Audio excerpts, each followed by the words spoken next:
Hello and welcome to this video on the future of urban mobility and action in association with Accenture. I'm Graham Neal, I'm editor of Smart Cities World. So the evolution of technology is impacting how mobility and infrastructure providers create improved transportation networks, which offer new kinds of services and build resilience to benefit citizens and businesses alike. Transport for West Midlands is a transport authority serving a population of 2.8 million people in the Midlands of England. And it operates bus, rail, tram, and metro networks. Joining me to discuss the future of urban mobility from Transport for West Midlands is Mike Waters, its Director of Policy, Strategy and Innovation. Hi Mike, thanks for joining us. No problem, it's a pleasure. So to begin with, we've been talking about, you have quite a unique take on what constitutes the transport ecosystem. I was wondering if you can explain what it means to you.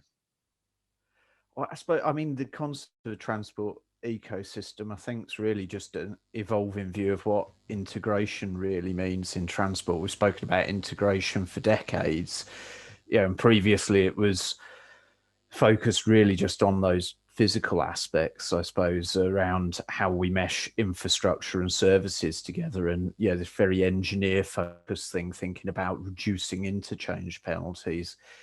But I think we really need to push the boundaries further. And certainly in the West Midlands, we've taken a lot of inspiration from the work of people like Glenn Lyons, where they talk about this triple access system where physical mobility, digital connectivity, and the spatial proximity act together, because transport is that derived demand. And thinking about how those three things affect accessibility, we're accessibility planners, not transport planners.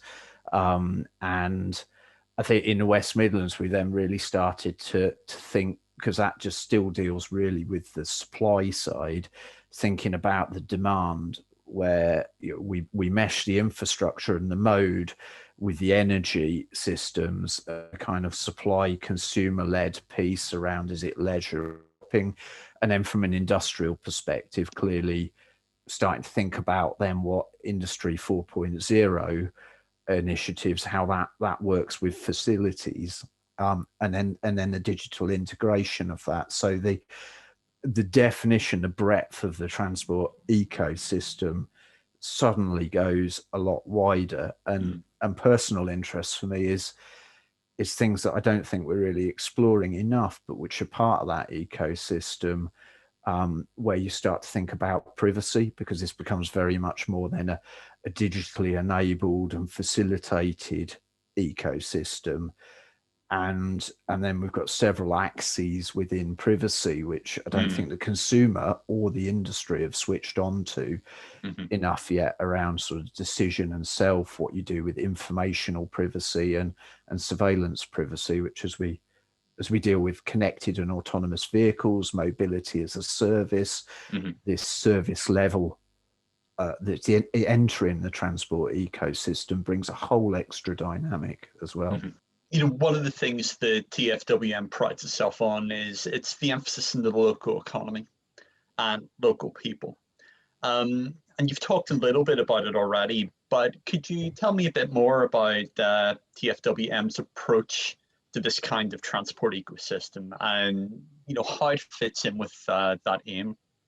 I think because, again, transport is very much about meeting a need that's a derived demand, it's clearly got to be thought about very much in the local context. There's an awful lot of global best practice from all around the world, and some phenomenal things going on, which we learn from every day. But unless we convert those and apply them in that local context, then it fails. And for us in the West Midlands, it's this industrial heartland of the UK, was there with the Industrial Revolution. That manufacturing and traditional industries legacy drives through our economy, but also our skills sector and what we're actually excellent at doing.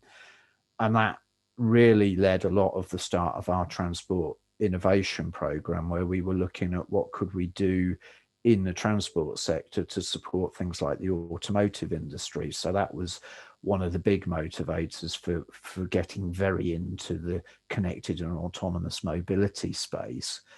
And then that journey's taken us more widely into just looking at how we really integrate industrial strategy and economic strategy properly into what we do when we're pushing the boundaries of the possible in how we shape the transport system. And just from a sustainability point of view, there's very few models of sustainability that don't put economic prosperity as an essential factor in having a sustainable system of any kind. But fundamentally, the other layer, the local people, transport's very engineer-led industry, and so people in transport tend to assume that everything happens through logical reasons. If I pull this lever, then that will happen. But fundamentally, actually, it is a consumer-led thing, and the designers and providers of the system often fail to recognize that. So we've been doing a lot to improve both our generalized understanding, just lifting best practice from the retail sector, the banking sector, and then moving on to personalizing that understanding so that we can move ultimately towards some kind of level of predictive understanding around people. How do they feel? What are the emotions? What's their experience? And again, this is something in sort of 25 years of transport planning. It's only in the last couple of years we've really started to push into that. Yeah, the consumer-led approach, I think, is interesting. Challenging, I guess, as well. Elsewhere, I guess, can you talk a bit about other aspects of TFWM's vision, your priorities and projects linked to this? And I know you've been working with Accenture on some of these. If you could elaborate on those, please. Yeah, absolutely. There's a lot of things that we've started and been running over the last 5 years. I mentioned a couple around, Connected and Autonomous Mobility Lab, Future Transport Zone, a digital data exchange we call Convex as a UK platform. We've got the UK's largest 5G mobility test bed. We're doing all sorts of things with other local authorities and the police to develop and integrate data and services.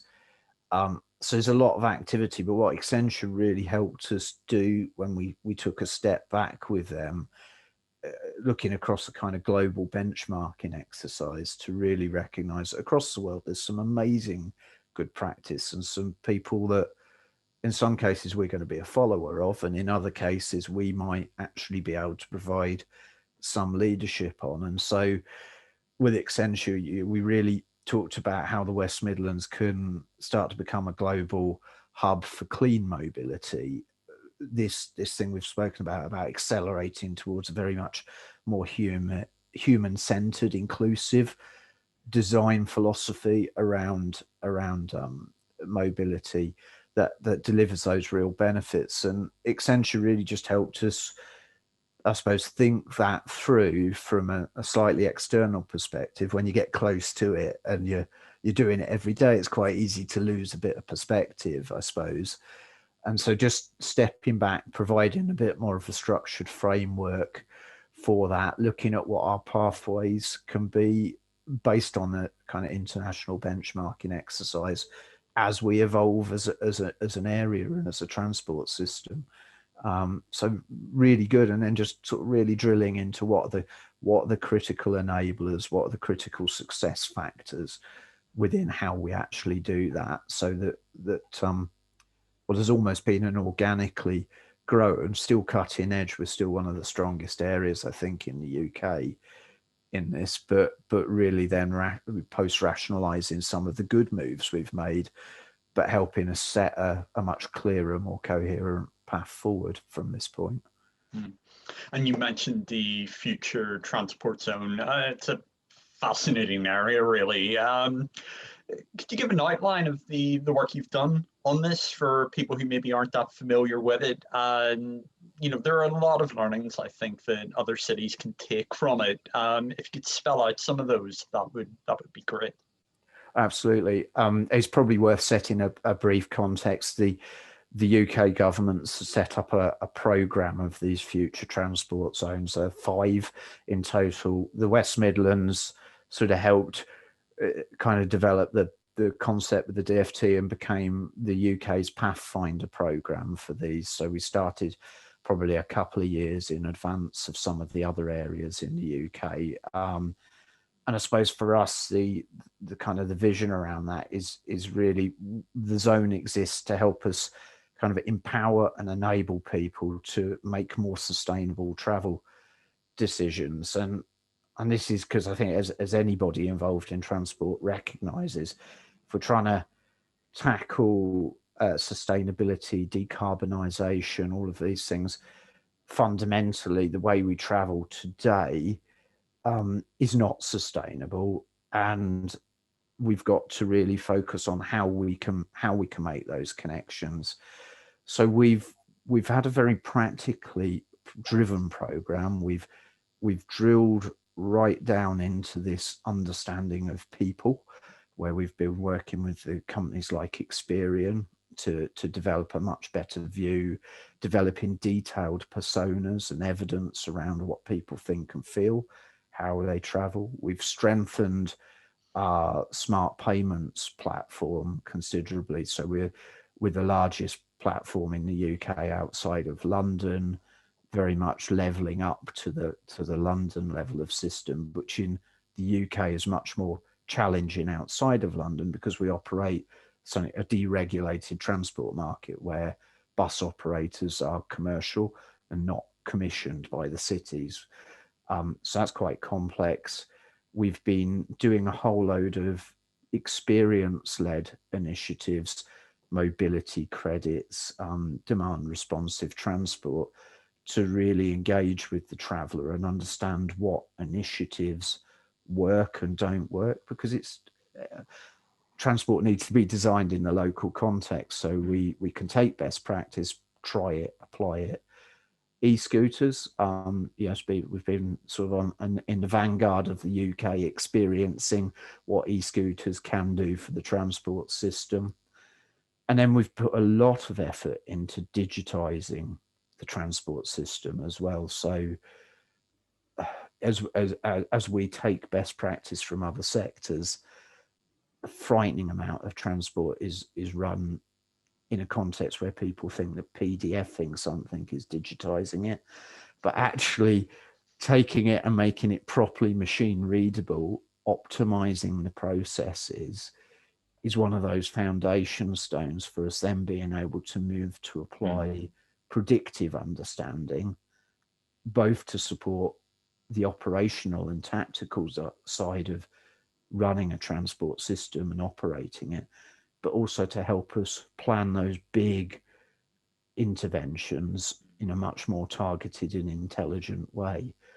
And so it's quite a complex program, £22 million over 4 years, getting industry match into that, doing things like developing a new layer of 5G enabled sensors so we can see and understand what is happening on the transport system with a lot more confidence, driving that into then the service information. It's fascinating. We're absolutely loving it.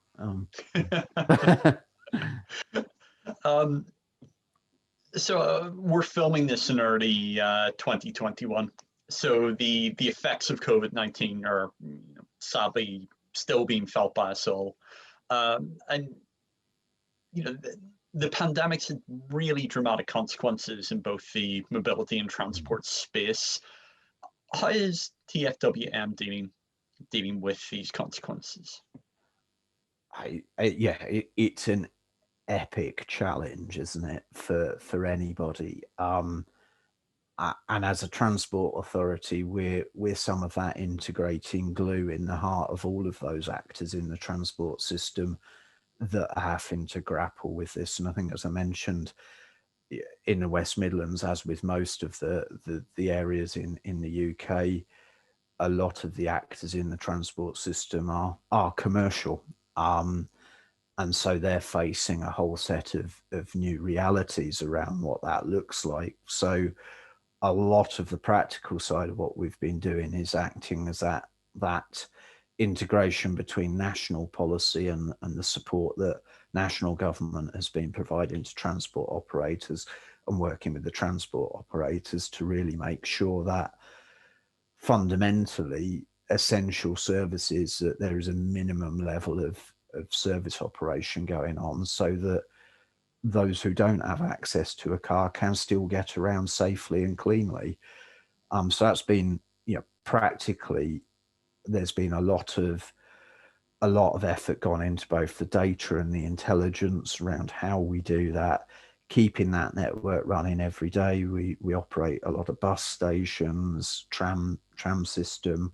So we're, as well as supporting the operators, we're also an operator, making sure that cleaning regimes go up.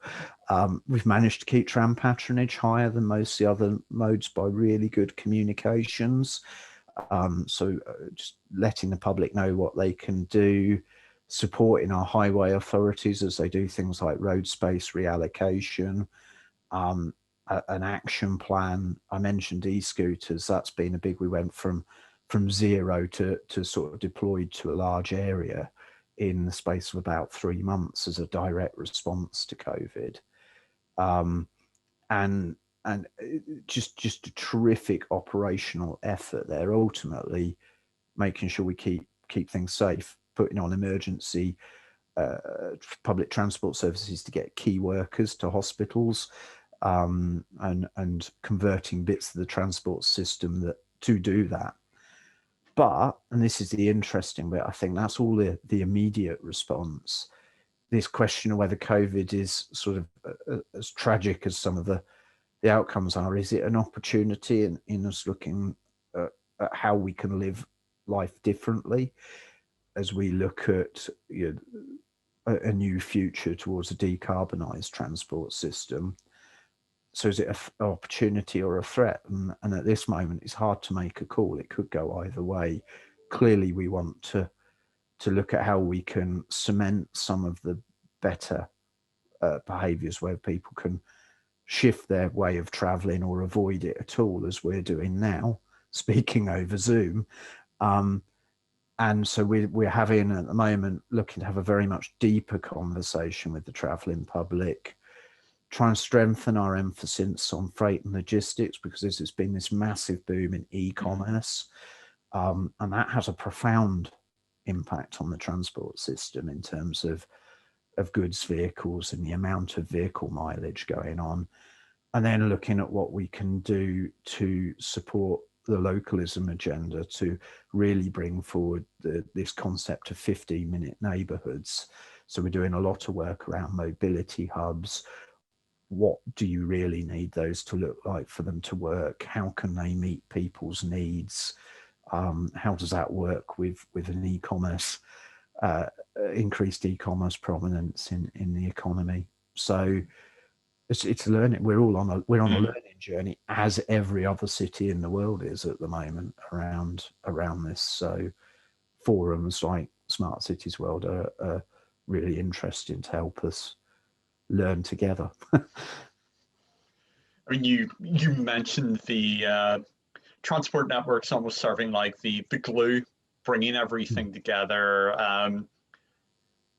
Transport's vital, I guess, and the challenges that you face are interesting ones, I guess, as well as challenging ones, because it's that interplay of legacy infrastructure, new technology, and the user, I guess, at the heart of it. So Mike, just wanted to thank you for shedding a bit of light on what TFWM are doing. Thank you. It's been a pleasure.